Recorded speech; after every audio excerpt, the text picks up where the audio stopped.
Yo, what's going on, people? Back again for another stream. Don't forget to smash the like button and don't forget to subscribe to my channel at Gav Goes In. So, 2 nights of Champions League football.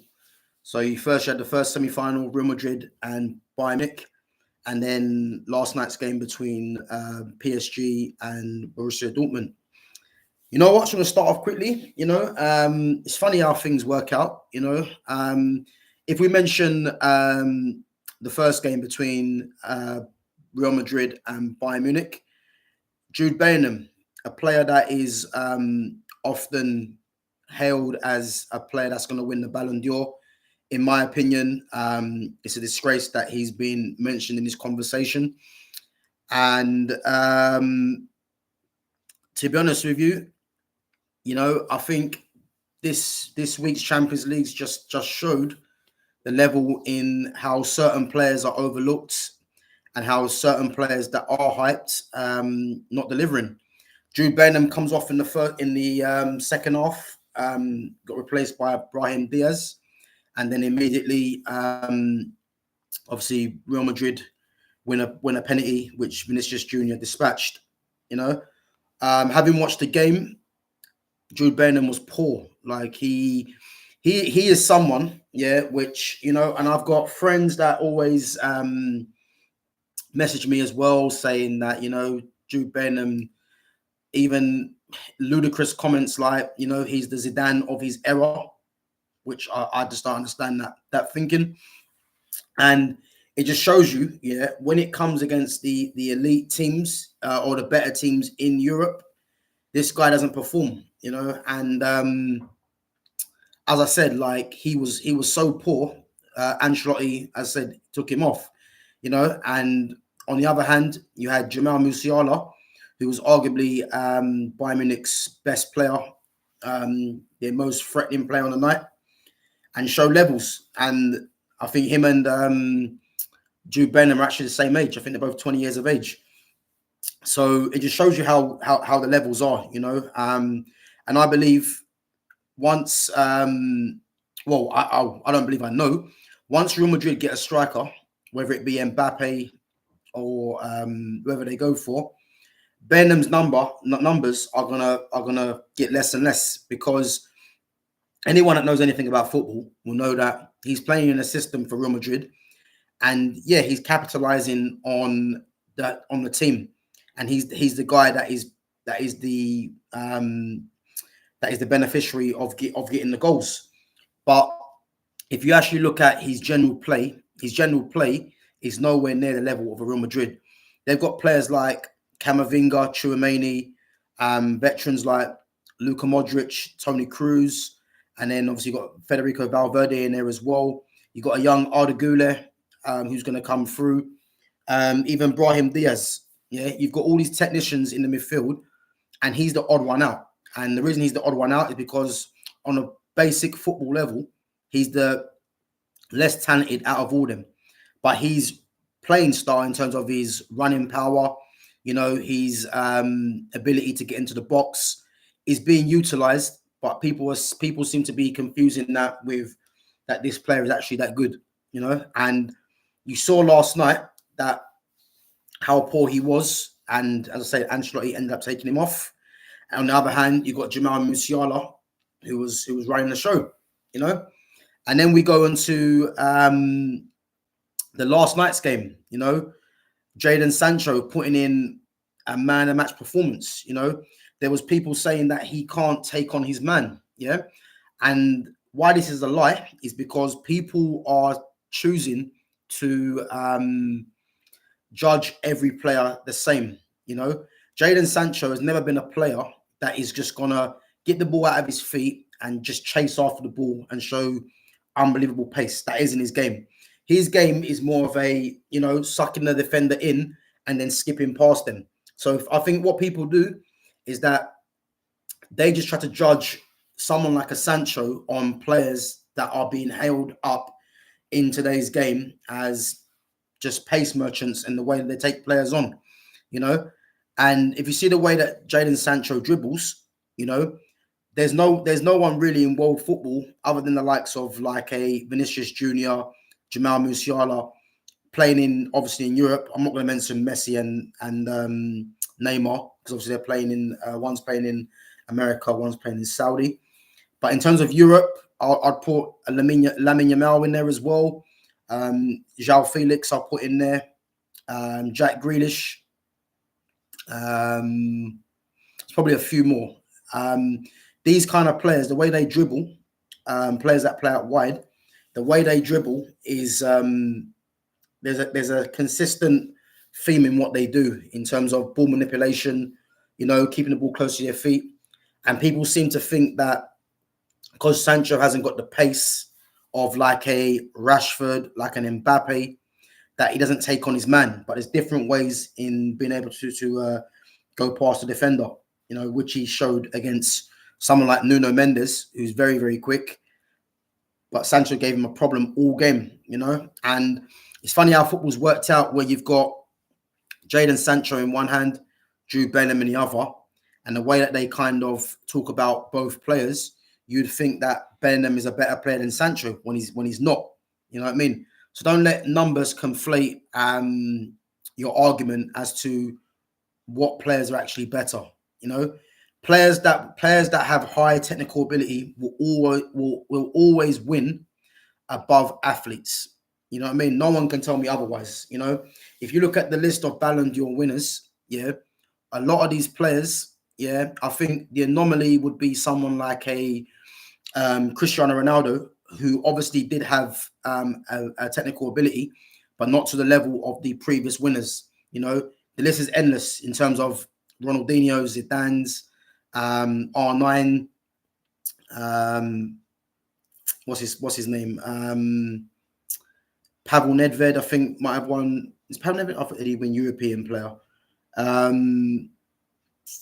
Obviously Maradona, like all these top players that have won Ballon d'Or, all have Luka Modric, Karim Benzema, all have a high level of technical ability, So, as I say, the best players with the highest technical ability will always come to the top in the end, And it's good to see that Jadon Sancho, who's been disrespected at Man United, has now come on loan to Borussia Dortmund. And he's now showing, obviously, in the Champions League semi-final against someone like Kylian Mbappe on PSG's team, who was absolutely poor. I think the only thing he done of note was when he cut inside and hit the post, which more or less is his trademark finish. But other than that, he was poor. And Sancho was the best player on the pitch. You know what I mean? I thought Fulkrug done well up top as well, holding the ball up. But you can tell Sancho was the added bit of quality on the pitch, And this is what I'm trying to say to you, people need to start giving players like this the chance to show what they can do, Too many players now are just speed merchants with a lack of quality, and it's painful to watch. I'm someone that's watched football for 37 years, or 30, 35, 34 to be precise. Obviously, I was watching football when I was like 3 years of age. But ever since I was young, been watching football all my life. I've played at academy level, and I've experienced, what it takes to become a top footballer.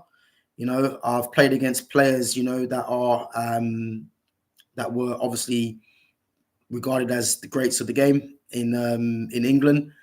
And as I said to you, like when I see certain players getting held, it's painful, really, because I'm very good at identifying what is a good player, and the fact that certain players are overlooked in favor of others, it just hurts the head. It's really, and it's good to see that football won over the past 2 days in comparison to Jadon Sancho and Jamal Musiala. And then 2 players in Mbappe and Jude Bellingham who are hailed as Balon d'Or contenders or winners, who technically are not the levels of the Musialas and Sancho, was shown. Obviously, there's a second leg to come, and no doubt people will be hoping that Bellingham pops up with a goal, or Mbappe steals the show, and then they'll obviously come back on social media and start saying the same old, you know,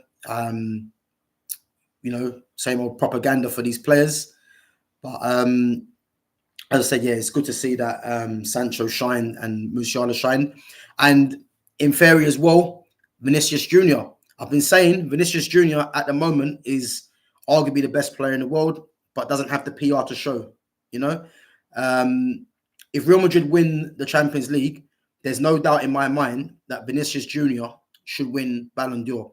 Vinicius Jr., if you look at his record for Real Madrid in the key games, whether it be La Liga or in the Champions League, he shows up every game, you know. And it's not just his the goals. Obviously, the finish from Tony Cruz's through ball, which was just world class, and then the penalty. Just look at his overall impact, you know. Even someone like Rodrigo as well, top player. But Vinicius Junior for me is he's showing why he's the best player in the world currently at the moment, you know. And as I say, if they win the Champions League, Real Madrid, there's no way he doesn't get it, in my opinion. But for me, I would like Borussia Dortmund to win it, because it'd be interesting to see who they would give Ballon d'Or to, you know, because as I mentioned the other day, the front runners for Real Madrid is Vinicius Jr. and somehow Jude Bellingham has been put in there, which I don't understand. For Bayern Munich, you say Harry Kane because of the goals, and obviously they win Champions League as well, even though they haven't won the league. And then for PSG, Mbappe, because of the just like with Harry Kane, with the numbers, and obviously the profile of him in the game as well. And then Borussia Dortmund don't really have no one really. Obviously the biggest star is obviously Jadon Sancho, but obviously numbers are not on his side, which is what everyone at the moment seems to be looking at. But if he was to win Champions League, it'd be a massive statement on his part. And I do believe he's going back to Man United. You know what I mean? Like, you hear some of these absolute idiots saying that Man United are going to cash in on him. You know, I would advise people to not listen to certain channels, you know, because they're trying to push propaganda on certain players. You know, to say that Man United want to get rid of someone like a Sancho and keep Garnacho and keep Højlund is a disgrace. And, you know, I think people need to kind of have their own opinion and not be influenced by people with big channels, in my opinion, you know, because you're doing a disservice to yourself if you watch the game properly, you know.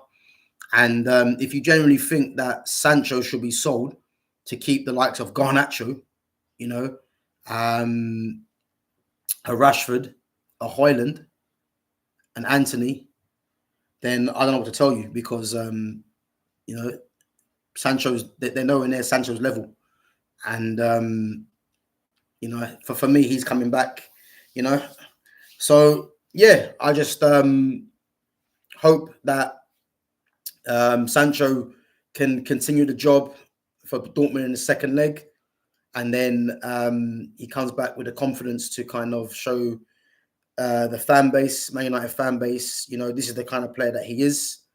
And yeah, Man United can kind of go in a direction where they're trying to get back on track to becoming the best team, or one of the best teams in European football. You know, it's gonna take a while, but at least we're starting to see changes in boardroom level.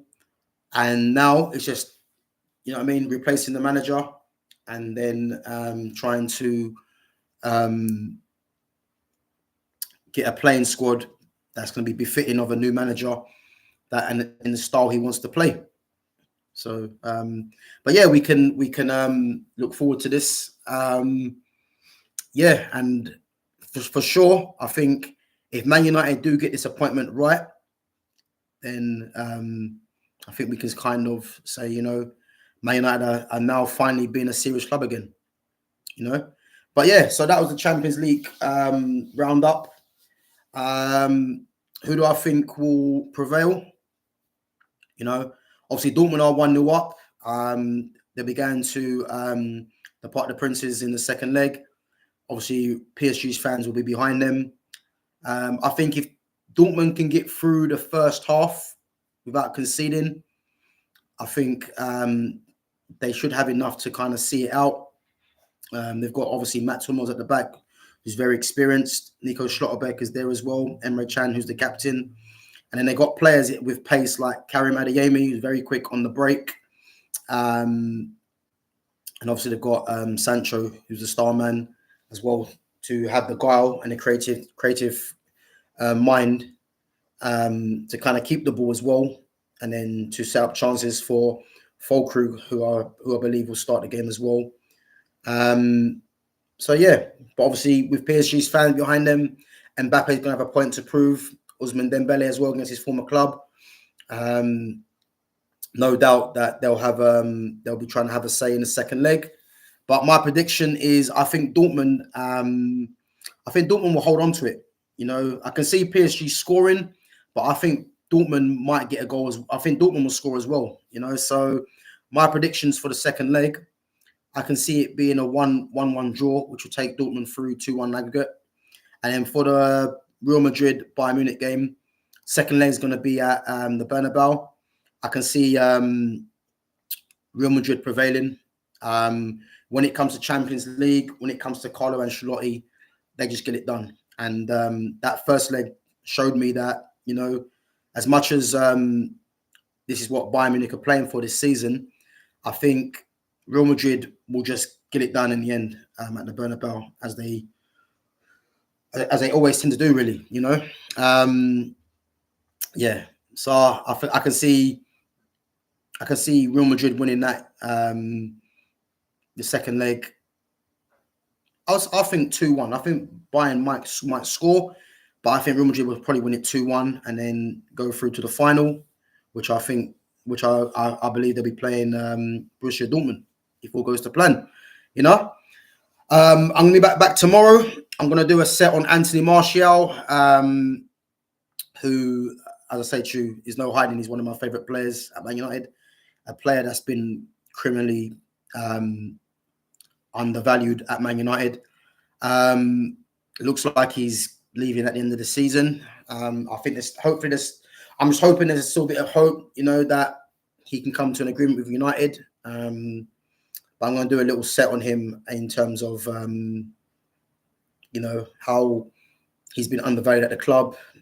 And yeah, obviously the farewell, really, that looks like he's going to be off, but hopefully we can kind of at least have some moments to enjoy from Martial to the end of the season. Also, the FA Cup finals coming up against Man City. But yeah, fingers crossed. You know, Martial. I mean, I know it's going to be.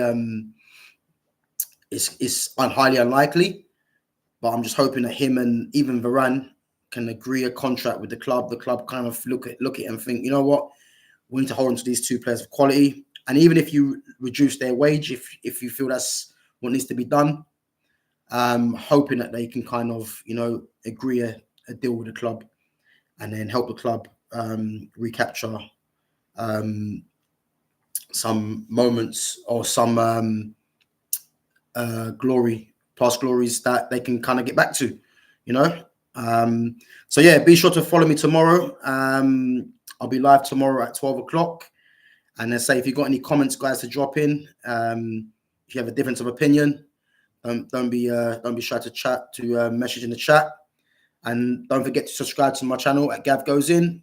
And don't forget to smash the like button. And I'll catch you guys tomorrow.